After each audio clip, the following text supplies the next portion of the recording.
Globally Ukraine और Russia के बीच में वॉर काफी लंबा खिंच गया, जिसकी वजह से तेल की कीमतें बढ़ गई, ग्लोबली इन्फ्लेशन बढ़ रहा है। मार्केट का क्या होगा, वॉर कब खत्म होगी?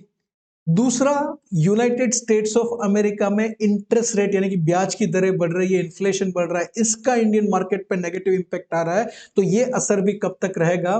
मेरा जो इन्वेस्टमेंट है म्यूचुअल फंड में, इक्विटी फंड में, जहां पे मैं करेक्शन देख रहा हूं, एनएवी कम होते हुए देख रहा हूं, उसमें मैं क्या करूं? अगर यही सवाल आपके दिमाग में है तो वीडियो को अंत तक जरूर देखिएगा, बिकॉज मैं जिगर पारेख आपका स्वागत करता हूं आज के इस वीडियो में, जहां पे हम बात करेंगे मार्केट क्या लग रहा है among this war and Fed interest rate hike situation. तो दोस्तों, अगर अब तक आपने मेरा चैनल सब्सक्राइब नहीं किया है तो पहले सब्सक्राइब का बटन दबा दीजिए। तो चलिए शुरुआत करते हैं इस वीडियो की। और देखिए, सबसे पहले बात करते हैं वॉर की। तो वॉर का क्या इंपैक्ट पड़ेगा, पड़ेगा या नहीं पड़ेगा? डेफिनेटली वॉर का इंपैक्ट इंडियन स्टॉक मार्केट पे पड़ेगा, और पड़ता है, हर बार पड़ता है। बट ये जो इंपैक्ट होता है वो बहुत ही शॉर्ट टर्म के लिए होता है।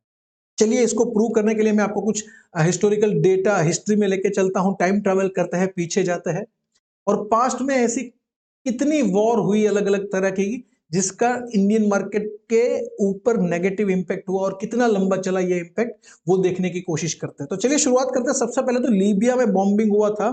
यूनाइटेड स्टेट्स ने बॉम्बिंग किया था लीबिया पे। उस टाइम पे पैनिक में इंडियन मार्केट 6% डाउन हो गया था, बट वो शॉर्ट टर्म इंपैक्ट था। अगले 24 दिन में रिकवर भी हो गया था। अगर बात करें गल्फ वॉर की, तो गल्फ वॉर का जो समय था, उस टाइम पे इंडियन स्टॉक मार्केट पे कोई पॉजिटिव या नेगेटिव कोई इंपैक्ट ही नहीं आया था। If we talk about the NATO's bombing on Yugoslavia, उस समय पे मार्केट 14% गिरा था, बट अगले 29 दिन में मार्केट में रिकवरी आ गया था। If we talk about the Kargil war, जहां पे हम डायरेक्टली इंपैक्टेड थे, इससे पहले वाली जो वॉर की हमने बात की, वहां पे तो इंडिया डायरेक्टली इंपैक्टेड था भी नहीं। बट ये वाली वॉर, यहाँ पे ये वॉर में इंडियन बैलेंस शीट को डायरेक्टली इंपैक्ट किया था। यहाँ पे हमारा खुद का बहुत बड़ा खर्चा हुआ था इंडियन बैलेंस शीट पे, और काफी फिस्कल नेगेटिव इंपैक्ट देखा था इंडिया ने अपनी बैलेंस शीट पे। वहां पे भी अगर देखा जाए तो जब वॉर स्टार्ट हुआ था और वॉर खत्म हुआ था, उस दौरान पे मार्केट जो था इंडिया का पॉजिटिव था। सितंबर 2011 की बात करें, जब ट्विन टावर पे अटैक हुआ था, इंडियन मार्केट 22%, 22.4% गिर गया था, बट अगले 48 दिनों में उसमें रिकवरी भी आ गया था। If you talk about the civil war in most of the Arab countries, जिसको अरब स्प्रिंग के नाम से जाना जाता है, और अरब कंट्रीज क्यों बहुत ही हमारे लिए ज्यादा यू नो सिग्निफिकेंट है, बिकॉज ज्यादातर हमारा जो तेल आता है वो वहां से आता है। तो काफी सारी कंट्रीज के अंदर जब वहां पे हुआ था civil kind of a war, उस समय पे मार्केट इंडिया में 7% नेगेटिव गया था, बट अगले 41 दिनों के अंदर उसका रिकवरी भी आ गया था। तो एक चीज तो मुझे समझ में आ रही है कि इंडियन मार्केट पे जब ग्लोबली कोई वॉर जैसा सिचुएशन आता है तो इंपैक्ट तो आता है, पर बहुत शॉर्ट टर्म के लिए आता है। लंबे समय के लिए वो इंपैक्ट रहता नहीं है। रिकवरी भी फास्ट आ जाता है अगर इंडिया डायरेक्टली इन्वॉल्व नहीं है तो। इनफैक्ट जहां पे इंडिया डायरेक्टली इन्वॉल्व था, वहां पे तो वॉर के दौरान मार्केट बढ़ गया था, कारगिल वॉर में। तो ये तो हुआ वॉर का बात। लॉन्ग टर्म इन्वेस्टर को चिंता करने की जरूरत नहीं, अगर ट्रेडर हो तो डेफिनेटली घबराने की जरूरत है। बात करते हैं अंकल सैम की, यानी कि यूनाइटेड स्टेट्स ऑफ अमेरिका में जो ब्याज की दरें बढ़ रही है उसकी बात करें।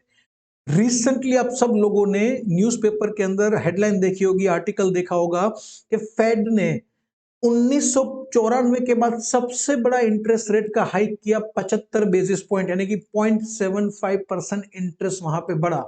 और यह भी माना जाता है कि अगले एक साल में और वहां पे ब्याज की दरें जो है वो बढ़ने वाली है, बिकॉज इन्फ्लेशन बहुत हाई है। तो फेड इंटरेस्ट रेट बढ़ाएगा तो इंडिया के लिए नेगेटिव है, ऐसा लोग चिल्ला रहे हैं टीवी पे बैठ के। यस, डेफिनेटली नेगेटिव हो सकता है, बहुत शॉर्ट टर्म के लिए। जब वो आया हाइक, उस टाइम पे हो सकता है कि पैनिक में मार्केट थोड़ा गिर जाए, बट इसका भी लंबा इंपैक्ट अगर देखना है तो हिस्ट्री में झांकना पड़ेगा। हिस्टोरिकली फेड ने यूनाइटेड स्टेट्स ऑफ अमेरिका में इंटरेस्ट रेट पास्ट में भी कई बार सिग्निफिकेंटली बढ़ाए हुए हैं। उस टाइम पे इंडियन मार्केट के ऊपर क्या इंपैक्ट रहा था, चलिए वो देखने की कोशिश करते हैं। अप्रैल 2004 से अप्रैल 2006 वहां पे इंटरेस्ट रेट जो हाइक हुआ था 1.05 से 4.86, यानी कि करीबन करीबन 3.25% ब्याज की दरें वहां पे बढ़ी थी। उस टाइम पे इंडिया में निफ्टी ने 95% रिटर्न दिया था। अगर बात करें दिसंबर 2015 से दिसंबर 2018, वहां पे इंटरेस्ट रेट 0.13 से 2.4 तक इंक्रीज हुआ था।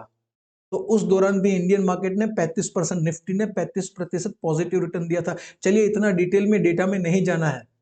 पास्ट में यूनाइटेड स्टेट्स ऑफ अमेरिका में फेड रिजर्व ने करीबन 12 बार सिग्निफिकेंट रेट हाइक किया है, और वो 12 बार जो सिग्निफिकेंट रेट हाइक हुआ है उसमें 11 बार इंडियन मार्केट ने पॉजिटिव रिटर्न दिया है। यानी कि फेड रेट, जो इंटरेस्ट रेट फेड रिजर्व बढ़ा रही है यूनाइटेड स्टेट्स ऑफ अमेरिका में, जो इंटरेस्ट रेट बढ़ रहे हैं उसका कोई लॉन्ग टर्म इंपैक्ट मार्केट के ऊपर नहीं दिखता है, मैं नहीं देखता हूं। ऑनेस्टली हमारा फोकस कहां पे होना चाहिए, दुनिया में क्या हो रहा है, वॉर का सिचुएशन क्या है, इंटरेस्ट रेट इन अमेरिका का सिचुएशन क्या है, वो सारी चीजें हमारे लिए नॉइस है। अगर आप लॉन्ग टर्म इन्वेस्टर हो तो आपको कहां पे फोकस करना चाहिए, आपको सीखना चाहिए from the story of Ganesha and Kartikeya. आपने स्टोरी सुना होगा गणेशा और कार्तिकेय का, जहां पे दोनों भाइयों के बीच में रेस हुई कि दुनिया के 3 चक्कर सबसे पहले कौन लगाएगा वो विजेता। अब कार्तिकेय तो एकदम एकदम उनका जो स्ट्रक्चर था बॉडी का वो भी एकदम बहुत ही फुर्तीला स्ट्रक्चर था, वो फुर्तीले खुद थे। उनका वाहन मोर वो भी एकदम फास्ट था। रेडी गेट सेट गो, जैसे ही रेस स्टार्ट हुआ उन्होंने तो दुनिया के 3 चक्कर फटाफट लगाना चालू कर दिए। उनके सामने गणेश जी उतने फुर्तीले नहीं थे, उनके अंदर उतना फुर्ती नहीं था कंपेयर टू उनके भाई कार्तिकेय, और उनका जो वाहन था वो भी बहुत छोटा था जो मोर का मुकाबला नहीं कर सकता था। तो उन्होंने क्या सोचा, उन्होंने बोला दुनिया के 3 चक्कर लगाना है, और माता पिता के 3 चक्कर लगा दिया उन्होंने, और अंत में उन्हीं को विजेता घोषित कर दिया गया। कार्तिकेय जी ने पूछा कि ये कैसे। तब गणेशा जी ने क्या कहा कि तुमने दी वर्ल्ड के 3 चक्कर लगाए, मैंने माई वर्ल्ड के 3 चक्कर लगाए, मेरे लिए मेरी दुनिया जो है वो मेरे माता पिता है, और वो जीत गए। सो अपनी दुनिया पे फोकस रखा तो जीत गए, पूरी दुनिया पे फोकस रखा वो हार गए। ऐसे ही निवेशक के साथ भी, अगर आप लॉन्ग टर्म इन्वेस्टर हो तो पूरी दुनिया पे आपको ध्यान रखने की जरूरत नहीं। आपका फोकस दुनिया में क्या हो रहा है वो नहीं होना चाहिए, आपका फोकस जहां पे आप निवेश कर रहे हो, इंडियन इक्विटी मार्केट, वहां पे क्या हो रहा है, वहां पे कितने रिटर्न आने वाले समय में मिल सकते हैं, वहां पे होना चाहिए। अगर सिंपल सा मैं आपको आंसर दूं कि इंडियन मार्केट में कितने रिटर्न मिलेंगे, तो वो डिपेंड करता है कि इंडियन इकोनॉमी आने वाले समय में कैसा करेगा। सिंपल, कोई भी देश का जो शेयर मार्केट होता है ना, वो देश के अर्थतंत्र को फॉलो करता है। लॉन्ग टर्म में शेयर मार्केट में से रिटर्न कितने मिलते हैं, लॉन्ग टर्म की बात कर रहा हूं मैं, शॉर्ट टर्म की 1 2 3 साल की बात नहीं कर रहा हूं। I am talking about 10 years, 15 years, 20 years। अगर आपको ये आंसर चाहिए कि कितना रिटर्न शेयर मार्केट देगा, तो आपको क्या करना है, जीडीपी ग्रोथ प्लस इन्फ्लेशन ये टोटल लगाना है, उतना रिटर्न नॉर्मली शेयर मार्केट देता है। एवरी ईयर ये फॉलो नहीं होता है नियम। हो सकता है कि कोई पर्टिकुलर ईयर के अंदर इक्विटी मार्केट ने बहुत ज्यादा रिटर्न दे दिया इस फॉर्मूला के मुकाबले, कभी बहुत कम रिटर्न दे दिया। बट अगर आप 10 सालों का पीरियड लेंगे तो लॉन्ग टर्म में एवरेज यही आएगी, देश का जो आर्थिक विकास है वो जितनी तेजी से होगा उतना शेयर मार्केट में रिटर्न आएगा। इंडिया की बात करूं तो इंडिया का जो जीडीपी है वो one of the fastest growing GDP है अक्रॉस द वर्ल्ड, और हमारे यहाँ पे इन्फ्लेशन है वो भी हेल्दी ट्रेजेक्टरी में है। तो अगर दोनों का टोटल डबल डिजिट हो रहा है, मान लीजिए कि आप 7% जीडीपी ग्रोथ पकड़ के चलो लॉन्ग टर्म, और 5% इन्फ्लेशन पकड़ के चलो, तो मैं जब इन्वेस्ट करूंगा तब मैं मेरे इक्विटी के पोर्टफोलियो में 7 + 5 12% का रिटर्न लॉन्ग टर्म में एक्सपेक्ट करूंगा, लॉन्ग टर्म में, not on a daily basis, monthly basis और yearly basis, in a long term. दो इंडिया की बात करें तो इंडिया आज उस ट्रेजेक्टरी में है जहां पे बहुत ही स्पीड से वो $5 ट्रिलियन की इकोनॉमी बनने जा रहा है। आज इंडिया का जो जीडीपी है वो करीबन करीबन 2.8 to 3 ट्रिलियन डॉलर का है। वहां से जब $5 ट्रिलियन का इकोनॉमी होगा, जो लोग कह रहे हैं कि 2027 या 28 तक हो सकता है, तो इंडियन मार्केट रिटर्न कितना दे सकता है उसके लिए भी मैं आपको कुछ हिस्टोरिकल एग्जांपल दे रहा हूं। जैसे कि $2 ट्रिलियन से $5 ट्रिलियन जब इकोनॉमी हुआ, फॉर एग्जांपल चाइना, लगे उसको 5 साल, वो 5 साल के अंदर वहां के शेयर मार्केट ने 4 गुना पैसा बना के दिया। 1977 से 1988 में 11 साल में यूनाइटेड स्टेट्स ऑफ अमेरिका का इकोनॉमी $2 ट्रिलियन से $5 ट्रिलियन का हुआ। उस टाइम पे वहां पे शेयर मार्केट ने 17 गुना पैसा करके दिया। डाउ जोन्स 17 गुना बढ़ा उस समय में।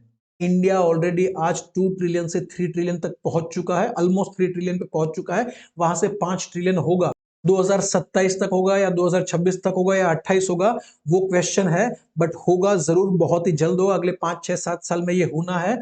और उसी समय पे मैं एक्सपेक्ट करता हूं कि इंडियन स्टॉक मार्केट भी बहुत अच्छा रिटर्न देगा। तो मैं as a long term investor ये मार्केट करेक्शन के दौरान क्या कर रहा हूं, मैं ज्यादा निवेश कर रहा हूं, बिकॉज मुझे पता है correction is temporary, growth is permanent. ये मंत्र हमेशा लॉन्ग टर्म निवेशक जो है उसको याद रखना चाहिए।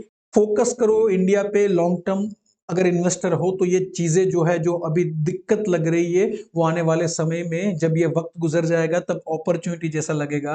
अंत में इतना ही कहना चाहूंगा, ये शेयर मार्केट ऐसी जगह है जहां पे सुख में निवेश सब करे, दुख में करे न कोई, जो दुख में निवेश करे ज्यादा रिटर्न उसी को होए। तो दोस्तों, अगर ये वीडियो आपको अच्छा लगा हो तो प्लीज इसको लाइक करिएगा, शेयर करिएगा अपने दोस्तों के साथ, और अगर सब्सक्राइब का बटन अब तक हिट नहीं किया है तो प्लीज सब्सक्राइब कर दीजिए। और मुझे कमेंट बॉक्स के माध्यम से बताइए और कौन से टॉपिक पे आप मुझसे कुछ सुनना या सीखना चाहोगे। अगर वो टॉपिक रिलेवेंट होगा, अगर वहां पे उस पर्टिकुलर टॉपिक पे मेरा खुद का एक्सपीरियंस या नॉलेज होगा तो मैं डेफिनेटली उसके ऊपर वीडियो बनाऊंगा। Thank you very much for watching the video. Mutual fund investments are subject to market risk. Please read all scheme related documents carefully.